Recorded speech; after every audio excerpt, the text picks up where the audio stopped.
Howard's Waterfall Cave. On the morning of April 16, 1966, 9 boys from Boy Scout Explorer Post 76 met at a community center in Atlanta.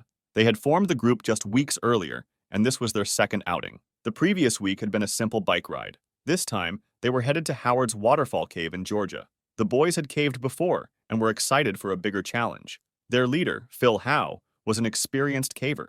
Along with assistant leader Mike Moss, he made sure the boys were dressed for the cold, carried enough food, and packed more water than they needed.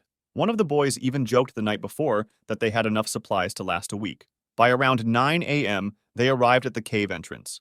It was spring, and the entrance was muddy, but wide enough to walk upright. They cleaned themselves off with extra water and lit their carbide lamps. These lamps, commonly used in the 60s, burned calcium carbide and provided steady, reliable light underground. By 12:30 p.m., the group reached a vertical section inside the cave. Just 300 feet from the entrance, the passage dropped into a large open chamber. The pit was about 40 feet deep, but had ledges that made climbing manageable. Mike climbed to the bottom, while Phil stayed above to guide the boys down to a ledge halfway. As one of the last boys began his descent, Mike suddenly noticed something strange. A bright flame shot out from the cave wall, like a blowtorch. In seconds, it erupted into a fireball. The explosion knocked Mike and several of the boys off their feet. Their lamps went out. The chamber was plunged into darkness.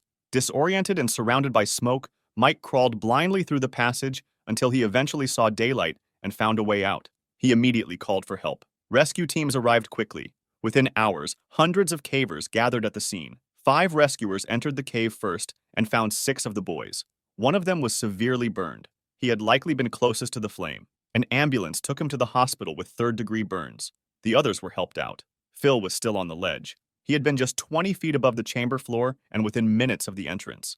But when he tried to move, he felt faint. He couldn't climb. The rescuers tried to go back in, but now there was a new danger. A strong smell of gasoline was spreading through the cave. They didn't know where it was coming from. As they went deeper, the fumes became overwhelming. Several rescuers collapsed.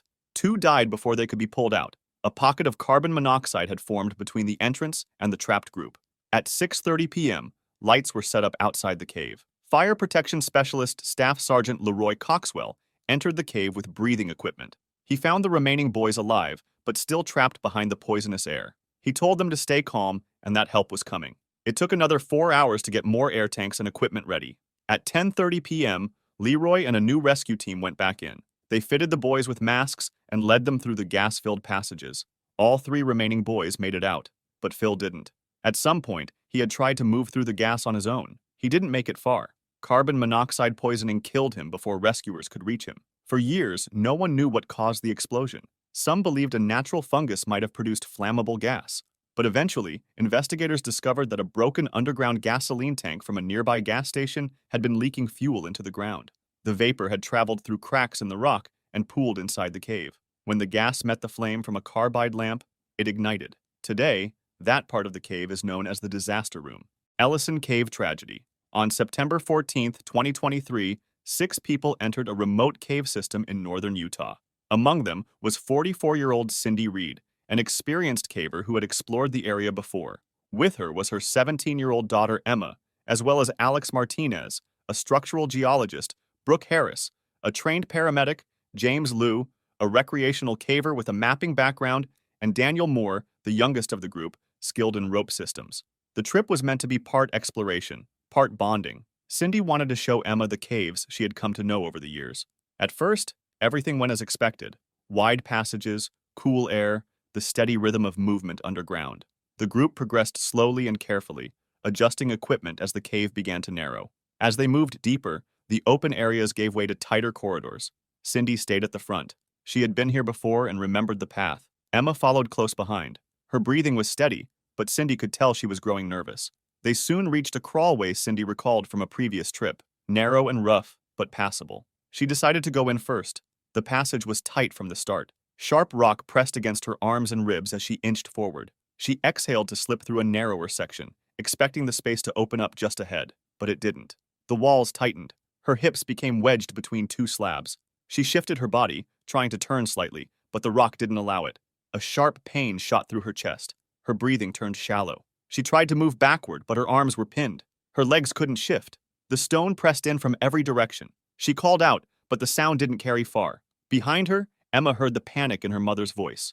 Cindy's breaths grew faster, then weaker. Her chest couldn't expand. Her voice fell silent. Emma ran for help. The others moved quickly, but the cave slowed them. The path was confusing, full of turns and tight crawls. By the time they reached the passage, Cindy had already stopped responding. One member of the team crawled in far enough to reach her body, but she was no longer breathing. The position she had been stuck in made it impossible to get enough air. Her ribs had been compressed. She had suffocated inside the crawl, unable to move, unable to call for help. Outside the cave, Emma stood in silence. Her mother had spent years underground and knew what could go wrong. But that day, the rock didn't give her a way back out. Bukidnon Cave Tragedy. On March 10, 2024, 8 men entered a remote cave in Sitio Bukidnon on the Philippine island of Mindanao. Among them were Bibo, Rowney, John, and Doy. They weren't ordinary tourists or trained cavers. They were treasure hunters, convinced they had found the site of Yamashita's gold. For weeks, they had studied old maps and followed whispered clues passed down through generations. Legends said that in the final days of World War II, Japanese forces buried stolen gold in the mountains of the Philippines to keep it from being captured. Many had searched before. Most had returned with nothing. Some had never returned at all. But these 8 believed they were different. They wore protective suits and carried tools. They thought they were ready, but they lacked one critical thing: experience. None of them had proper training in cave exploration. None of them understood what really waited beneath the ground. That Sunday morning, they stepped into the cave. The entrance behind them faded into blackness as they moved deeper. Their headlamps lit only the rock a few steps ahead. The air turned heavy. The walls pressed in. Still, they pressed forward, driven by excitement and the lure of buried treasure. When they reached the chamber they had marked, they began to dig. Hours passed. The only sound was the scrape of metal against stone. Then, something changed. A sharp, metallic clang rang out. Buried beneath the cave floor was a rusted metal crate. As they scraped away more dirt, adrenaline surged through the group. They had found something. Maybe it really was gold. Then came a faint hiss. At first, it was barely noticeable, just a faint breath of air slipping out from the shifted earth. But it didn't stop. Smoke began to seep from the ground, dark and heavy. The air changed. A strange scent filled the cave. Their throats burned. Their eyes watered. Within seconds, they were coughing, stumbling, and gasping for air. They didn't know it yet, but the gas was carbon monoxide. The first to go down was Rowney. He staggered forward, trying to reach the entrance, then collapsed face first onto the rock. His body twitched, then went still. Bibo wasn't far ahead. He also fell to his knees, hands outstretched, fingers brushing against the cave wall before he crumpled to the ground. John dropped next. He tried to crawl but collapsed mid-motion. Doy was the last. He made it farther than the others, almost to Bibo, but his legs also gave out. His vision blurred. His chest burned with each ragged breath. He coughed once, then sank slowly to the floor. Outside, 4 others emerged from the cave in chaos. They collapsed on the rocks, coughing and choking, gasping for air as their bodies tried to purge the poison. They had barely made it out. But inside, 4 men remained trapped in the dark. By nightfall, local authorities and emergency crews arrived, but they couldn't go in. The cave was still filled with carbon monoxide. Even trained rescuers risked dying if they entered without protection. Hours later, wearing oxygen tanks and protective gear, a rescue team descended into the cave. The deeper they went, the heavier the air became. When they reached the chamber, the scene was silent.